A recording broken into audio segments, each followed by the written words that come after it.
नमस्कार, राज्यसभा टीवी के खास कार्यक्रम विशेष में आपका स्वागत है। मैं हूं दीपक डोभाल। बिटकॉइन का नाम आपने जरूर सुना होगा। बीते 2 साल से इसकी बढ़ती कीमत ने लोगों को खूब ललचाया है। ये कोई करेंसी नहीं है, इसका कोई भौतिक वजूद नहीं है, सब कुछ वर्चुअल है, डिजिटल लेन देन पर आधारित। इस वक्त एक बिटकॉइन की कीमत करीब 12 लाख रुपए है। इसे क्रिप्टो करेंसी कहा जाता है। 8 साल पहले जब बिटकॉइन की शुरुआत हुई तो दुनिया के लिए ये बिल्कुल नई चीज़ थी, लेकिन धीरे धीरे बिटकॉइन की तर्ज पर कई करेंसीज बाजार में आ गई हैं। विशेष में आज हम बिटकॉइन के बारे में आपको समझाएंगे और बताएंगे कि सरकार के लिए क्यों चिंताएं बढ़ गई हैं, बिटकॉइन ने क्यों चिंताएं और कैसे चिंताएं बढ़ाई हैं। ये भी बताएंगे कि बिटकॉइन की माइनिंग कैसे होती है और ये दरअसल है क्या। तो शुरू करते हैं आज का विशेष।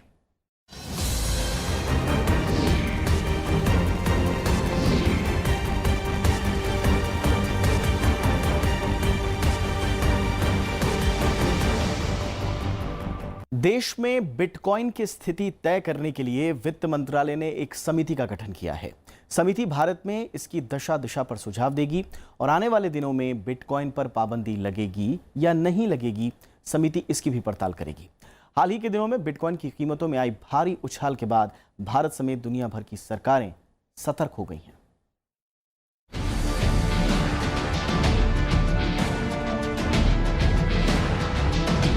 बिटकॉइन की कीमतों में आई भारी उछाल की पूरी दुनिया में चर्चा हो रही है।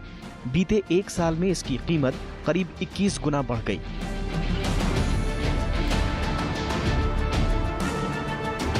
दुनिया भर के बाजार में इसकी बढ़ी कीमत को लेकर सट्टेबाजी हो रही है।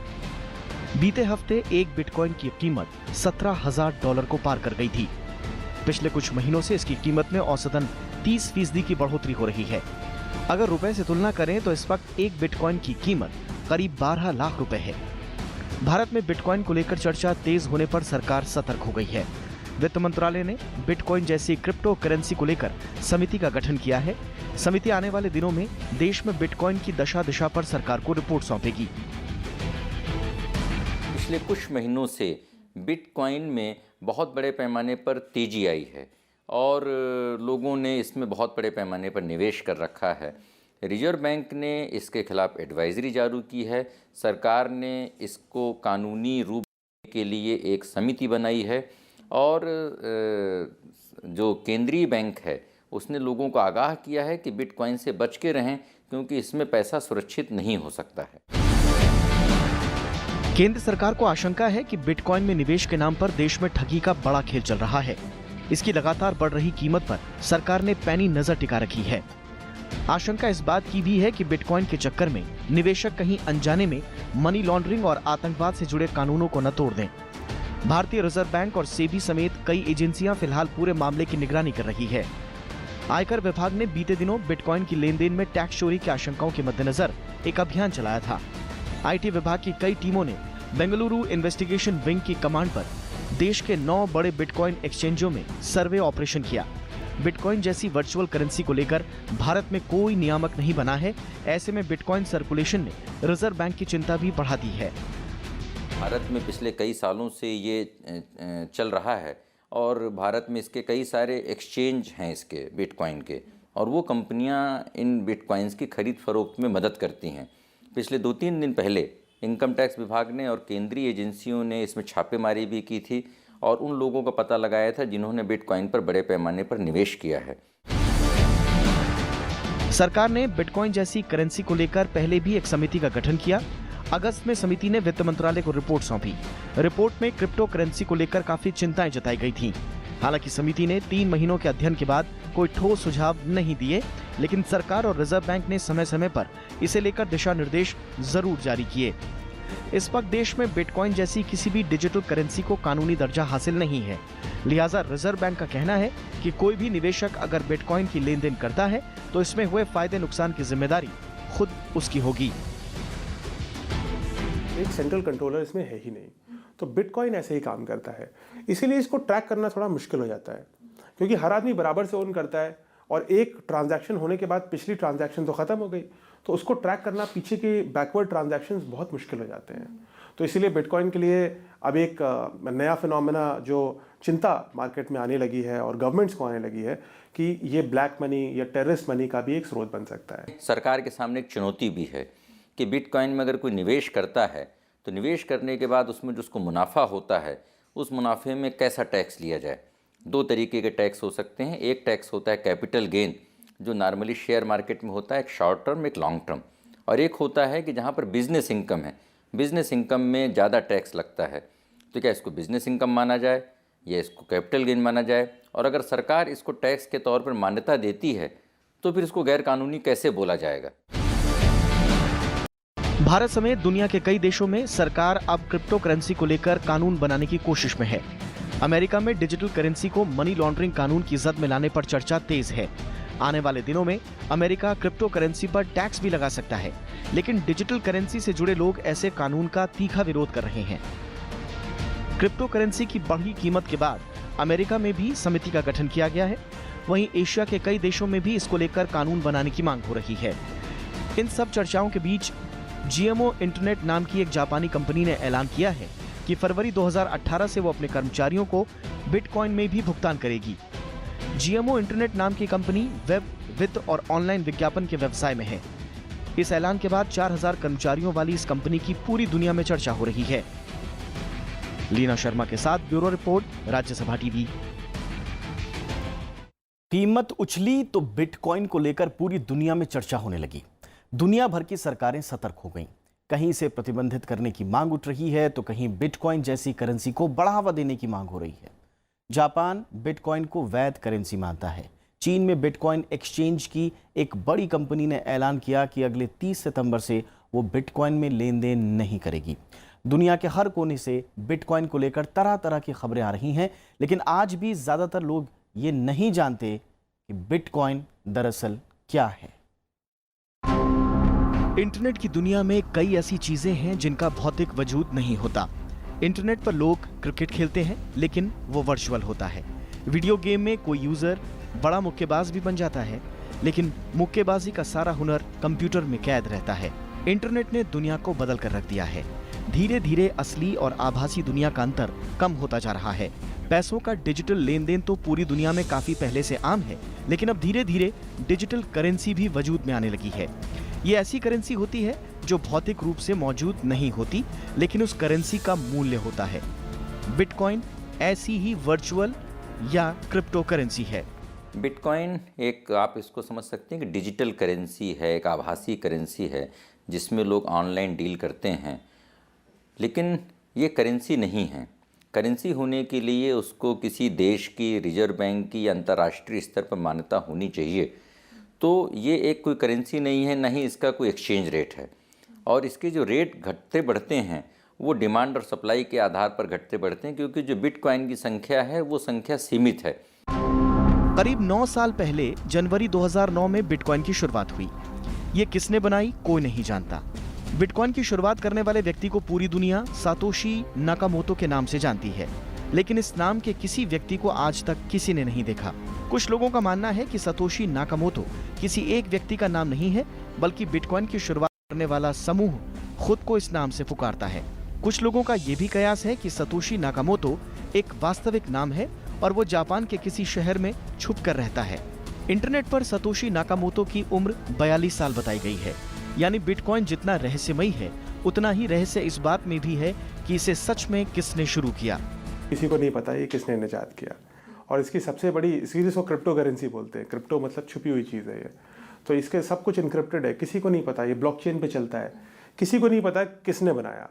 नाकामोतो करके एक नाम दिया गया कि एक व्यक्ति है नाकामोतो, उन्होंने बनाया, लेकिन वो कौन है वो किसी को नहीं पता। वो एक तरह का सुपरमैन टाइप का व्यक्ति, फिक्टिशियस कैरेक्टर है जिन्होंने ये चीज़ बनाई है, और छोटी सी चीज़ बनाई। और इस समय 264, आज की तारीख में 264 बिलियन डॉलर का वैल्यूएशन है। अक्टूबर 2008 में नाकामोतो ने Metsdout.com पर एक पर्चा छापा जिसमें क्रिप्टोग्राफी मेलिंग लिस्ट थी। इसमें उन्होंने बिटकॉइन नाम की वर्चुअल करेंसी की खूबियों के बारे में दुनिया को बताया। पर्चे का शीर्षक था bitcoin, a peer to peer electronic cash system. इसके 3 महीने बाद 3 जनवरी 2009 को बिटकॉइन की शुरुआत हुई। 9 जनवरी 2009 को नकामोटो ने इसके 0.1 वर्जन की शुरुआत की। बिटकॉइन एक ऐसा पेमेंट सिस्टम है जिस पर किसी देश का अधिकार नहीं है। ये एक ऐसी करेंसी है जिसका कोई भौतिक वजूद नहीं है। बिटकॉइन को इस्तेमाल करने वाले लोग इसे वैश्विक मुद्रा का नाम देते हैं। 2012, 13, 14 के बीच में चाइना में बहुत तेज़ी से अडॉप्शन हुआ। उसकी वजह से इसकी प्राइस राइज होनी शुरू हुई, ये पॉपुलर हुआ। साथ ही साथ बहुत सारे ऐसी घटनाएं भी हुई जिसमें बिटकॉइन को एज ए करेंसी इस्तेमाल किया गया। जैसे कि रैंसमवेयर आया था, एक वायरस, वर्ल्ड फेमस वायरस था, इसी साल आया था शुरू में, जिसमें जो वायरस कंप्यूटर में चला जाता था उसको हटाने के लिए रैंसम जो फिरौती मांगते हैं वो बिटकॉइन में मांग रहे थे। इसकी वजह से ये इंटरनेशनल मीडिया में बहुत पॉपुलर हो गया। बिटकॉइन के लिए किसी बैंक की जरूरत नहीं है। 2 लोग आपस में इसका सीधा इस्तेमाल कर सकते हैं। बिटकॉइन को एक खास तरीके से बनाया जाता है जिसे इंटरनेट की दुनिया में माइनिंग कहते हैं। बिटकॉइन को बेचकर असली करेंसी खरीदी जा सकती है। इससे कोई सामान भी खरीदा जा सकता है। फरवरी 2015 तक 1 लाख से ज्यादा मर्चेंट्स और वेंडर्स ने भुगतान के लिए बिटकॉइन को मान्यता दी। माना जा रहा है कि इसके बाद बिटकॉइन को मान्यता देने वाले कंपनियों की संख्या में और इजाफा हुआ है। यूनिवर्सिटी ऑफ कैम्ब्रिज के मुताबिक इस वक्त पूरी दुनिया में 3 करोड़ से लेकर 6 करोड़ के आसपास ऐसे लोग हैं जो क्रिप्टो करेंसी वॉलेट का इस्तेमाल करते हैं। इनमें सबसे ज्यादा बिटकॉइन का ही इस्तेमाल होता है। ये इसमें सारी चीज़ें ऑनलाइन ही होती हैं। इसमें आपको एक ऐप डाउनलोड करना पड़ता है और भारत में इसकी 3-4 एजेंसीज़ हैं। उन एजेंसीज़ में आपको अपना KYC के तहत खाता खोलना पड़ता है। उस KYC में खाता खोलने के बाद फिर आप उसमें अपने बैंक से उसको कनेक्ट करते हैं और बैंक के माध्यम से आप उसमें पेमेंट करते हैं। बिटकॉइन का मूल्य स्थिर नहीं है। एक लिहाज से देखें तो ये सोने की तरह है जिसकी कीमत घटती या बढ़ती रहती है। बिटकॉइन की खरीदारी एक क्रिप्टो वॉलेट से दूसरे क्रिप्टो वॉलेट में होती है। कई लोग बिटकॉइन खरीदकर इस उम्मीद में छोड़ देते हैं कि आने वाले दिनों में इसकी कीमत बढ़ने पर बेच देंगे। कंप्यूटर, स्मार्टफोन, टैबलेट या क्लाउड जैसी जगहों पर इसे रखा जा सकता है। बिटकॉइन की लेन देन में किसी का नाम सार्वजनिक नहीं होता। दुनिया सिर्फ उसकी वॉलेट आईडी जान सकती है। इसी गोपनीयता ने दुनिया भर की सरकारों की नींद उड़ा रखी है। सरकारों को लगता है कि बिटकॉइन के जरिए ड्रग्स, मनी लॉन्ड्रिंग और आतंकवाद जैसी गतिविधियों को तेजी से फैलाया जा सकता है। मुश्किल ये भी है कि बिटकॉइन पर सरकार अंकुश कैसे लगाए। बिटकॉइन सिर्फ वर्चुअल तौर पर मौजूद है। कुछ महीने पहले जब पूरी दुनिया में रैंसमवेयर साइबर हमला हुआ था तो इसकी चपेट में 150 से ज्यादा देश आए। उस वक्त हैकर्स ने बिटकॉइन में ही भुगतान मांगा था। बिटकॉइन की कीमत तब से लेकर अब तक काफी बढ़ गई है, लेकिन बिटकॉइन का भविष्य क्या है इसे कोई नहीं जानता। इसी अनिश्चितता ने कई निवेशकों की चिंता बढ़ा दी है। बाजार में बिटकॉइन जैसी कई क्रिप्टो करेंसी आ गई हैं। बाजार में बढ़ती प्रतियोगिता के चलते बिटकॉइन की कीमत आने वाले दिनों में क्या होगी ये बताना मुश्किल है। Bureau report, Rajya Sabha TV. Virtual दुनिया में बिटकॉइन का लेन देन डिमांड और सप्लाई के तहत होता है। इस पर किसी एक व्यक्ति का नियंत्रण नहीं है।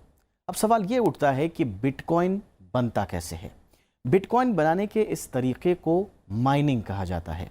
आइए जानते हैं माइनिंग के बारे में।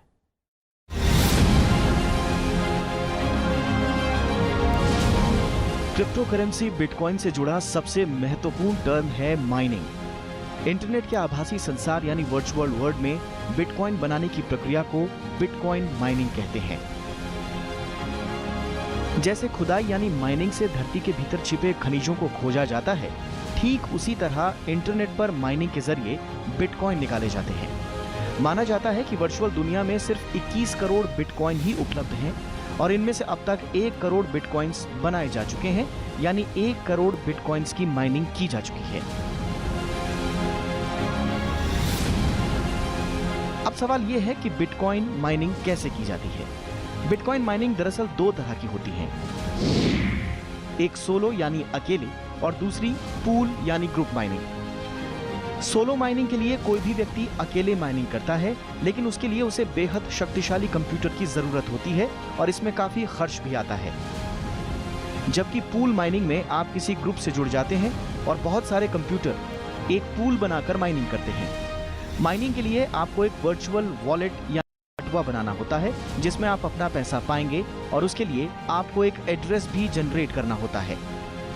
माइनिंग करने के लिए कई कंपनियां सॉफ्टवेयर भी देती हैं जिन्हें डाउनलोड करके आप माइनिंग कर सकते हैं। माइनिंग करने वाले व्यक्ति को माइनर कहा जाता है जो बिटकॉइन ट्रांजैक्शन या लेन देन में मदद करते हैं। माइनर्स को इस प्रक्रिया में ब्लॉक्स को सॉल्व करना होता है। इसमें एक बहुत ही जटिल गणितीय प्रणाली होती है जिसे प्रूव करने के लिए आपको लाखों कैलकुलेशन प्रति सेकंड करने पड़ते हैं। उसके बाद ही ट्रांजैक्शन कंफर्म होता है। जब वो बॉक्स का हल निकाल लेते हैं तो उन्हें आखिर में रिवॉर्ड या फीस मिलती है जो बिटकॉइन में होती है। इस तरह माइनर्स को बिटकॉइन कहीं से खरीदने नहीं पड़ते और वो खुद कंप्यूटर और अपने हुनर के जरिए बिटकॉइन पा लेते हैं। जब आप स्टॉक बेचने जाएंगे तो स्टॉक एक्सचेंज को आपको वहाँ पे ऑक्शन करना पड़ता है। वो ऑनलाइन होता है लेकिन कंट्रोल एक अथॉरिटी करती है, सेबी करती है या स्टॉक एक्सचेंज करता है। बिटकॉइन में ऐसा कुछ नहीं है। बिटकॉइन ब्लॉकचेन है। ब्लॉकचेन में हर एक व्यक्ति जो बिटकॉइन ओन करता है, चाहे मैं हूँ, आप हो, या जो भी व्यक्ति बिटकॉइन ओन करता है, वो बराबर से उस डेटा को ओन करते हैं। स्टॉक एक्सचेंज में स्टॉक एक्सचेंज ओन करता है, स्टॉक मार्केट में यहाँ पे हर आदमी बराबर से डेटा ओन करता है। और जो भी मैं कुछ करता हूँ ब्लॉकचेन में, इसको बोलते हैं ब्लॉकचेन, जो भी मैं चेंज करता हूँ वो जो सारे लोग जो ओन करते हैं उसमें वो रिफ्लेक्ट हो जाता है। और जो आप करेंगे वो भी रिफ्लेक्ट हो जाएगा, वो मुझे दिखेगा। और जो कुछ भी हम में से जो भी करेगा वो सबको दिखना शुरू हो जाएगा। तो ये इसलिए हर आदमी बराबर का कंट्रोलर है और एक सेंट्रल कंट्रोलर इसमें है ही नहीं। माना जाता है कि माइनिंग से करीब 25 से 30 बिटकॉइन कमाए जा सकते हैं, जिनकी कीमत आज करोड़ों में है। बिटकॉइन माइनिंग का मुख्य उद्देश्य बिटकॉइन नोड को सुरक्षित बनाना और नेटवर्क को छेड़छाड़ से दूर रखना होता है। माइनर्स इसी काम की फीस लेते हैं। बिटकॉइन माइनर्स कंप्यूटिंग पावर का इस्तेमाल कर ट्रांजैक्शन प्रोसेस करते हैं। इस नेटवर्क को बेहद सुरक्षित रखा जाता है, साथ ही नेटवर्क को सिंक्रोनाइज भी किया जाता है। माइनिंग का काम वही लोग करते हैं जिनके पास विशेष गणना वाले कंप्यूटर और गणना करने की उचित क्षमता हो। इस प्रक्रिया में काफी बिजली की भी जरूरत पड़ती है। Bureau report, Rajya Sabha TV. Bitcoin को लेकर तरह तरह की भ्रांतियां इन दिनों बाजार में हैं। ये करेंसी जितनी तेजी से लोकप्रिय हो रही है, उतनी ही तेजी से इसमें फ्रॉड की आशंका भी बढ़ती जा रही है। भारत सरकार ने बिटकॉइन को मान्यता नहीं दी है। इसके बावजूद लोग इसके फेर में फंसते जा रहे हैं। लेकिन बिटकॉइन किस तरह से जोखिमों से भरा हुआ है, ये बात भी जानना जरूरी है।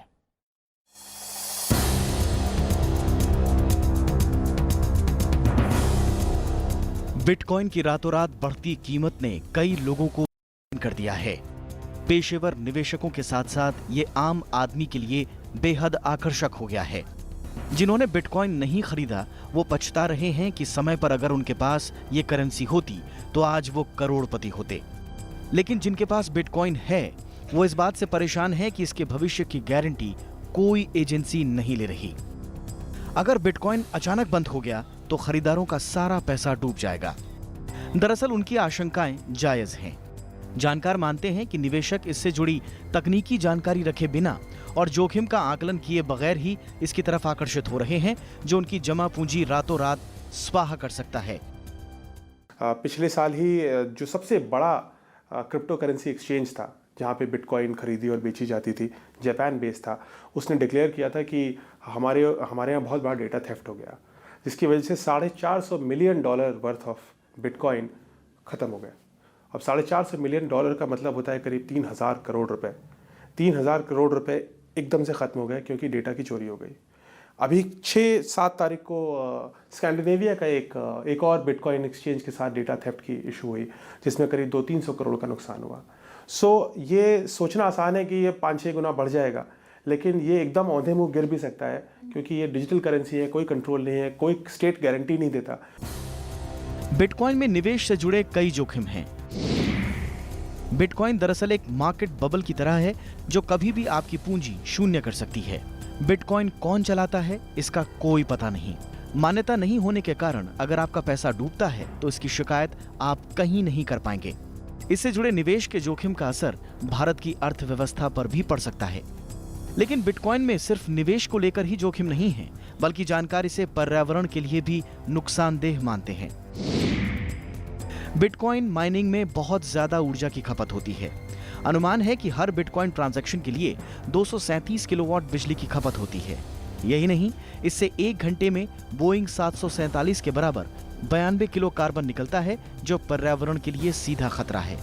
इसमें लगने वाली ऊर्जा के भार के चलते विश्व में बिजली की कमी आ सकती है। यही वजह है कि चीन और दक्षिण कोरिया ने अपने यहाँ आईसीओ पर प्रतिबंध लगा दिया है। चीन ने तो बिटकॉइन माइनर्स की बिजली सप्लाई काटने की भी तैयारी कर ली है। नंबर 1 पे ये है कि बिटकॉइन को एज ए करेंसी मान्यता नहीं मिली है। नंबर 2, जो लोग इसमें डील कर रहे हैं उन लोगों ने रिजर्व बैंक या किसी अन्य एजेंसी से लाइसेंस नहीं लिया है। और तीसरे नंबर पे ये टोटली एक स्पेकुलेशन है, सट्टेबाजी है। और इस स्पेकुलेशन और सट्टेबाजी के लिए जो दूसरे गैर कानूनी जो आईपीसी और जो दूसरे कानून लागू होते हैं उनको अगर लागू किया जाएगा तो बिटकॉइन की जो ट्रेडिंग है वो गैर कानूनी है। वैसे शेयर की तरह ही बिटकॉइन की एक्सचेंज में ट्रेडिंग होती है। इसमें कम से कम 1000 रुपए में ट्रेडिंग की जा सकती है।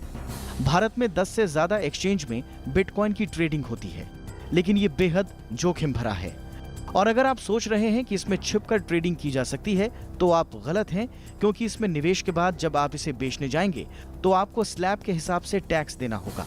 यही नहीं, आपके खाते में पैसे आने के बाद ट्रांजैक्शन आसानी से ट्रेस हो जाएंगे। Bureau report, Rajya Sabha TV. 2009 में जब बिटकॉइन की शुरुआत हुई तो पूरी दुनिया के लिए एक नई चीज थी। ये पहली क्रिप्टो करेंसी थी, लेकिन तब से लेकर अब तक कई क्रिप्टो करेंसी बाजार में आ चुकी हैं। क्रिप्टो करेंसी का बाजार बीते 2 साल से काफी फैल रहा है। जाते जाते आपको दिखाते हैं कि बिटकॉइन के अलावा कौन कौन सी क्रिप्टो करेंसी अभी मौजूद हैं। नमस्कार।